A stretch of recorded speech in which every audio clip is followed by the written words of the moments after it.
बार की बात है।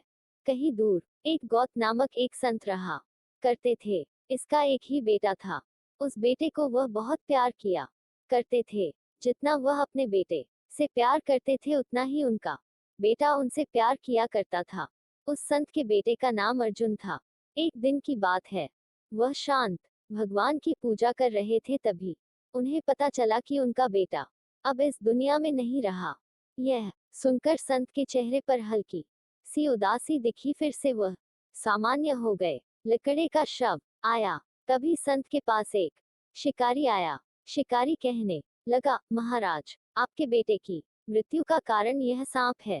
इस सांप ने ही आपके बेटे को काट कर मौत के घाट उतार दिया।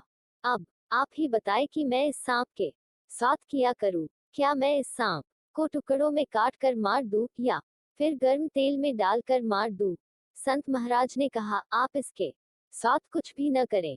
हमारा धर्म यह नहीं कहता है कि किसी को मारा जाए। अब इसको मार देने के बाद भी मेरा बेटा जीवित नहीं हो सकता है, तो फिर इसे क्यों मारा जाए? इसको जो अच्छा लगा उसने वह किया। संत और शिकारी की बात को सुनकर सांप भी इंसान की भाषा में बोल उठा। सांप ने कहा, महाराज, आपके बेटे के मौत का कारण मैं नहीं हूँ, बल्कि मृत्यु के देवता ने ही मुझे बढ़ावा दिया कि मैं आपके बेटे को डस लूं, और मैंने आपके बेटे को डस लिया।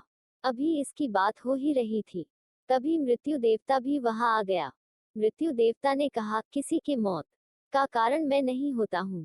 आपके बेटे के मौत का कारण भी मैं नहीं हूँ। मुझे तो काल ने आदेश दिया कि आपके बेटे की जान लिया जाए, इसलिए ही मैं सांप को डसने के लिए बढ़ावा दिया। इसमें न तो सांप दोषी है और न ही मैं। काल के अनुसार ही यह धरती चलती है। काल जो चाहता है वही होता है।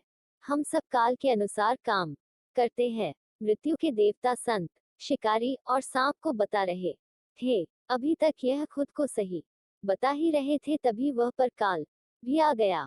काल ने कहा, मैं भी किसी काम के लिए जिम्मेदार नहीं हूँ। जो कुछ भी किसी की साथ होता है उसके लिए उसका कर्म ही जिम्मेदार होता है। इस लड़के के मौत का कारण इसका पिछले जन्म के कर्म जिम्मेदार है। जो भी जैसा कर्म करता है उसका वैसा ही जन्म और मृत्यु मिलता है। इस कहानी से हमें ज्ञान मिलता है कि हमें हमेशा अच्छा कर्म करना चाहिए। कर्म ही हमारे सामने फल के रूप मिलता है। अगर किसी काम को करके हम किसी को दुख देते हैं, तो कोई ऐसा भी होगा जो कुछ ऐसा काम करेगा जिससे हमें दुख होगा। वही अगर हम कोई काम करके किसी को खुश करते हैं, तो कोई ऐसा भी होगा जो कुछ ऐसा काम करेगा जिससे हमें खुशी मिलेगा।